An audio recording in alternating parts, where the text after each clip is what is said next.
Binawi ng Department of Foreign Affairs ang premyo ng nanalong first placer sa 2014 ASEAN Painting Competition dahil sa pagkopya umano sa obra ng iba. Ano nga ba ang mga uri ng plagiarism at ano ang mga batayan para masabing ginawa ito ng isang tao? Alamin sa balitang hatid ni Bam Alegre. Tingnan ang painting na ito, pinamagatang Fast to the Future. Isinumite ni CJ Trinidad at nagwaging first place sa 2014 ASEAN Painting Competition. Ang larawang ito naman mula sa Spanish digital artist na si Necro. Napansin ng netizen na si EJ de la Cruz na magkahawig ang dalawang obra, kaya nireport niya ito sa mga organizer at judge. Matapos ang investigasyon, naglabas ng statement ng Department of Foreign Affairs para isauli ni Trinidad ang napanalunang certificate at cash prize na 50,000 pesos. Higit dito, kailangan niya raw magbigay ng apology. Sa eksklusibong panayam ng GMA News kay CJ Trinidad noong March 31, ipinagtanggol niya ang kanyang gawa at wala raw siyang masamang intensyon sa kanyang obra. Hindi ko naman inaangkin yung image na ginawa kong reference. Ginawa ko siya totally na reference, na-inspired ako sa kanya. Nilagyan ko siya ng ibang flavor na nagdagdag ako ng mga iba-ibang storya. Hindi ito ang unang pagkakataon naging mainit na usapin ng plagiarism o ang pag-angkin sa nilikha ng iba bilang sariling gawa. Nagwagi rin si Mark Joseph Solis sa isang patimpalak para sa larawang mula raw sa Pilipinas, pero kuha pala ito sa ibang bansa ng ibang photographer. Ang kampanya ng Department of Tourism noon na Pilipinas kay ganda, ginaya raw sa Poland, at ang mas patok ngayong It's More Fun in the Philippines, nagawa na rin pala noon sa Switzerland.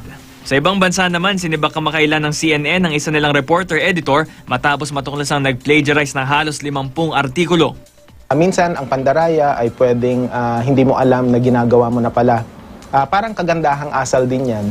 Hindi mo alam na bawal ang isang bagay sapagkat walang nagsabi sa'yo o kaya hindi mo ito pinag-aralan. Kaya ang susi talaga sa pag-iwas sa plahiyo ay ang pag-aaral talaga kung paano halimbawa yung sinasabi nating pag-cite ng sources. Mas mahirap daw matukoy ang plagiarism sa mga artwork. Sakaling gagamiting reference ang isang naunang artwork, ang karaniwang batayan dapat magkaroon ng added value ang lilikhain ng artist. Halimbawa, ang mga lumang litratong ito mula 1970s ni Gina Lolo Brigida, ginawang collage ng ibang artist para magparating ng bagong ideya at mensahe. Para ma-check kung ikaw ay hindi nangungopya consciously or unconsciously, tingnan mo kung may mga katulad na larawan yung ginagawa mo. Sa kaso ko bilang author, ganun din yung practice ko. Halimbawa, kung mag-iisip ako ng titulo ng aking libro, hindi porke naisip ko ito, ay baka meron na palang gumawa na iba. Ayon sa RA 8290 or Intellectual Property Code of the Philippines, pwedeng magsampa ng kasong sibil sa paglabag ng intellectual property rights. Meron ding criminal liability. Ayon sa batas, pwedeng makulong ng hanggang 3 taon at magbayad ng multa hanggang 300,000 pesos, depende sa desisyon ng korte.